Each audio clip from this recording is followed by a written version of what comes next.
Clint Eastwood had seen it all. Decades of Hollywood politics and the ever-changing tides of public opinion had left him unshaken. But in today's world, where outrage was currency, even legends weren't safe. The attack came from a well-known, liberal journalist, Marcus Reed, a firebrand who thrived on controversy.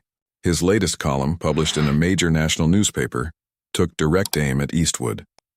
Outdated, out of touch, and clinging to a bygone era, he wrote, accusing the actor-director of being a relic of toxic masculinity and conservative nostalgia. The article painted Eastwood as a man unable to evolve, a dinosaur who refused to step aside for a new generation. Social media exploded. The usual suspects cheered Reed's words, eager to see another icon knock down a peg. But others, longtime fans of Eastwood, weren't having it. The debate raged online with furious arguments over whether the legendary actor had truly lost his place in modern America. Days passed and Eastwood remained silent. No publicist statements, no tweets, no angry rebuttals. Then, without warning, he appeared on a popular late-night talk show. The audience erupted in applause as he strolled onto the stage, calm as ever. The host, clearly aware of the controversy, wasted no time. "You've seen the article, Clint," he said. "What do you make of it?"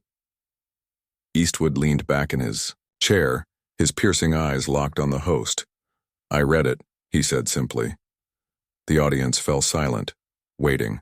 Then, with a slight smirk, he continued, "I find it amusing when people try to tell me who I am. I've been called a lot of things in my life, some true, some not. But I don't spend my time worrying about what a columnist thinks." The host chuckled. "So you're not bothered?" Eastwood shook his head. "Son, I was making movies before that kid was born. I've played heroes, villains, and everything in between. If he thinks he can sum up my life in a few paragraphs, well, that's cute." The audience roared with laughter. But Eastwood wasn't done. This whole idea that if you don't fit into a neat little box, you're somehow obsolete, that's nonsense. America was built by people who didn't ask for permission to be themselves. I've never needed permission, and I don't plan on starting now. His words sent shockwaves through the media. Supporters hailed him as a voice of reason in an era of cancel culture and outrage mobs. Even some critics admitted there was something undeniably powerful about a man who refused to play the game. As for Marcus Reed, he tried to respond, but the tide had turned. His follow-up column felt desperate and readers weren't buying it. The legend of Clint Eastwood had only grown stronger. He didn't fight back with anger. He didn't need to. He just reminded America why he had always been the man they looked up to. In the days that followed, Clint Eastwood's response became the talk of the nation. News outlets played clips of his interview on repeat, and social media was flooded with memes, quotes, and debates. Some called it a masterclass in handling criticism, while others saw it as a symbol of defiance against a culture obsessed with tearing down its icons. Reed, desperate to regain control of the narrative, appeared on a political podcast, claiming that Eastwood's response was nothing more than old-school arrogance. He doubled down on his accusations, arguing that the actor represented an outdated, problematic worldview, but the public wasn't buying it. Instead of rallying behind Reed, many saw his attacks as petty and unnecessary. One viral post summed it up best. Clint Eastwood didn't have to cancel anyone, demand an apology, or play the victim. He just sat there, said his piece, and walked away. That's real strength. Even Hollywood took notice. Directors, actors, and producers who had once been wary of speaking out began to voice their admiration. Some, like veteran actor Kurt Russell, publicly defended Eastwood.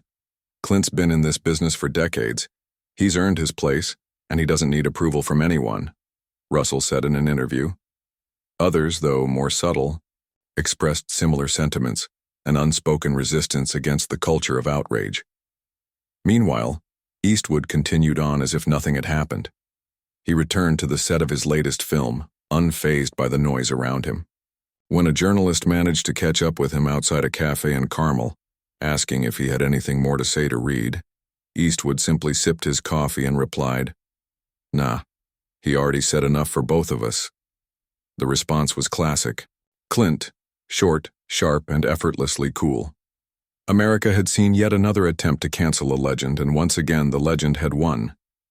As the weeks rolled on, Clint Eastwood's response took on a life of its own. It wasn't just about one actor versus one journalist anymore, it became a symbol of something much bigger. Across the country, people who had grown tired of the constant outrage culture saw Eastwood's handling of the situation as a refreshing reminder of what real resilience looked like. Television pundits debated whether Eastwood had single-handedly shifted the conversation on cancel culture. Late-night comedians made jokes about how Clint Eastwood took down an entire movement with one smirk and a sip of coffee. Even in political circles, figures from both sides of the aisle referenced his response as an example of how to stand tall in the face of criticism without resorting to anger or apology. Marcus Reed, on the other hand, wasn't faring so well. His column had initially sparked a media firestorm, but in the aftermath, he found himself isolated. Readers began questioning his motives, with some wondering if he had deliberately gone after Eastwood for attention. His attempts to escalate the situation only made things worse. At one point he tweeted, "It's disappointing to see so many people idolizing a man who refuses to acknowledge his outdated views." The backlash was swift. One response, which racked up millions of likes, read, "Wait, Marcus, he didn't even acknowledge you, that's why he won." Meanwhile, Eastwood continued doing what he always did, working. His latest film, a gritty western that critics had initially overlooked, saw a surge in interest. Fans flooded theaters, eager to support a man who had, in their eyes, come to represent a kind of quiet defiance that was rare in modern Hollywood. Studio executives who had been cautious about working with older, more traditional filmmakers suddenly realized there was still a massive audience for Eastwood's brand of storytelling. Then came the unexpected twist. A well-respected journalist from a competing outlet published an op-ed dissecting the entire situation. The piece, titled "Clint Eastwood versus the Noise," argued that the real reason people rallied behind him wasn't about politics or ideology, it was about authenticity. In a time where everyone is desperate for attention, Eastwood did something radical. He didn't beg, he didn't argue, and he didn't seek validation. He simply shrugged and moved on. That's why America still listens when he speaks. The article went viral. Even people who had no interest in Hollywood or politics found themselves nodding along. The message was clear. Clint Eastwood had reminded America of something it had almost forgotten. Real strength isn't about shouting the loudest. It's about knowing who you are and never letting someone else define you. Months later, when Eastwood was asked in another interview if he had any lingering thoughts on the whole controversy, he just chuckled. "People will always have something to say," he mused. "Me? I've got movies to make." And with that, he tipped his hat, stood up, and walked away, leaving America once again in awe. As Clint Eastwood walked away from that interview, the world couldn't help but take notice. His response, or rather his refusal to engage in the endless cycle of outrage, had cemented his status as a living legend, not just in Hollywood, but in American culture as a whole. Despite the media storm, Eastwood's life remained unchanged. He continued working on his film, showing up on set every day with the same quiet confidence that had defined him for decades. Younger actors, some of whom had been hesitant to approach him before, now saw him in a new light. They admired his ability to stand firm in a world that seemed desperate to tear down its heroes. Meanwhile, Marcus Reed found himself facing the harsh reality of the digital age. The same media machine that had once supported him had now moved on to the next controversy.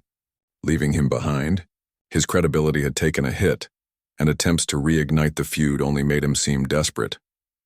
One evening at a Hollywood charity event, a producer approached Eastwood with a proposition. "You know, Clint, this whole thing has been incredible to watch," the man said. "If you ever wanted to do a film about this kind of stuff, cancel culture, outrage mobs, I think people would love it." Eastwood gave a small smile, but his eyes remained unreadable. "I tell stories I care about," he said simply, "not what's trending." That was the difference between him and the rest. While the world got lost in the noise, he remained steady, focused on the long game. Months later, When his latest film premiered, it was a box office success. Not because it was marketed as some kind of statement, but because it was a damn good movie. Critics who had once dismissed him had to admit, Clint Eastwood still knew how to tell a story. As he stood before a packed theater, addressing the crowd, before the screening he delivered one final message that summed up everything. "I've been in this business a long time," he said, his voice steady, "and if there's one thing I've learned, it's this. People respect authenticity. You can be loved, you can be hated, but if you know who you are, none of it matters." The audience erupted in applause, and with that, Clint Eastwood tipped his hat one last time, turned on his heel and walked off into the night. Still standing, still unshaken, still Clint.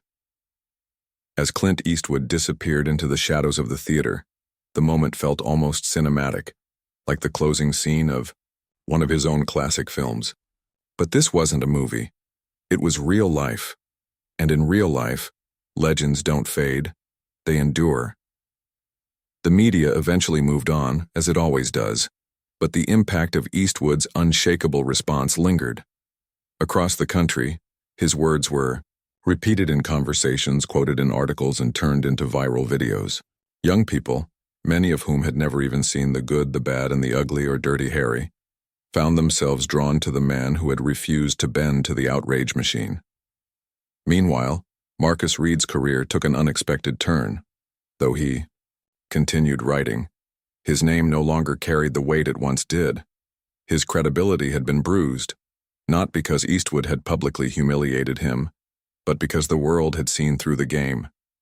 The people had grown tired of relentless takedowns of manufactured outrage. They wanted something real, and Eastwood had given it to them. One day, months after the controversy had all but faded, Reed found himself in a quiet cafe in Los Angeles, working on a new column. As he scrolled through his notes, he heard a familiar voice behind him. "You still writing about me?" Reed turned, startled. There, standing with a coffee in hand, was Clint Eastwood himself. The actor looked as sharp as ever, his piercing gaze cutting through the air like a bullet. Reed hesitated, unsure of how to respond. No," he finally muttered. "Not this time." Eastwood smirked. "Good," he said, tipping his head. "Find something worth writing about." And with that, he walked away, just as he always did, unbothered, unshaken, and completely in control.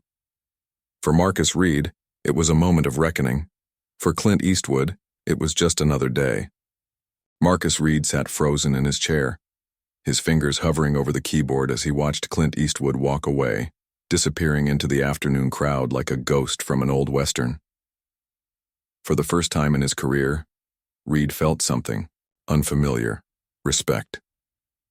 He had spent years crafting narratives, choosing his targets carefully, knowing exactly which words would get the most clicks, the most outrage, the most attention. But Clint Eastwood, the man was untouchable, not because he fought back, but because he refused to engage. Reed realized in that moment that he had never truly won anything in this so-called battle.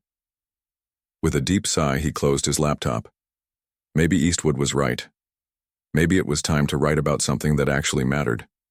Meanwhile, across town, Eastwood strolled down a quiet street in Carmel, the town he had once served as mayor. The sun was beginning to set, casting long golden shadows across the pavement. He took a slow sip of his coffee, savoring the moment. At his age, he had nothing left to prove. He had built his legacy brick by brick, film by film, decade by decade. No columnist, no media frenzy, no so-called cultural shift could ever erase that. As he approached a small bench overlooking the ocean, an old friend greeted him. "Heard you gave that reporter a good scare," the man chuckled. Eastwood smirked. "Didn't do a damn thing," he said, "just told him the truth. The waves crashed against the shore, steady and relentless, just as they always had. Just as Clint had always been. The world would keep changing. The outrage cycle would continue. New names would rise, old ones would fade. But Clint Eastwood, he would always be the last man standing." Months passed, and the media storm surrounding Clint Eastwood had long since died down. Hollywood moved on to its next controversy, social media found new battles to fight, and Marcus Reed had all but disappeared from the public eye. But something had changed. People were beginning to push back against the outrage culture that had dominated the public discourse for years, quietly at first, but undeniably. The way Eastwood had handled the situation had become something of a blueprint, a lesson in grace, resilience, and the power of simply refusing to play the game. In Hollywood, producers and executives took notice. The industry had long catered to trends, fearing backlash at every turn, but Eastwood's latest film had shattered expectations at the box office. Audiences didn't just show up, they showed up in droves. Critics were forced to admit begrudgingly that the man still had it. And in the real world, Eastwood's legend only grew. His name became shorthand for standing one's ground, for refusing to be defined by fleeting outrage. Young filmmakers and actors, many of whom had never met him, spoke of his unshakable presence with admiration. Then, one evening, as Eastwood was enjoying dinner at his favorite restaurant in Carmel, a familiar face approached, Marcus Reed. The journalist looked different, less cocky, more thoughtful. There was no cameraman, no microphone, no ulterior motive. Just a man standing in front of a legend, carrying the weight of his own missteps. I just wanted to say. Reed hesitated, searching for the right words. I was wrong about you. Eastwood studied him for a long moment, then gave a slow nod. Figured you'd get there eventually. Reed chuckled, shaking his head. You ever think about writing a book about all of this? Eastwood smirked. I don't need to. He took a sip of his drink and leaned back in his chair. I already lived it. And with that, Clint Eastwood went back to his meal, unbothered, unshaken, and as always, completely in control.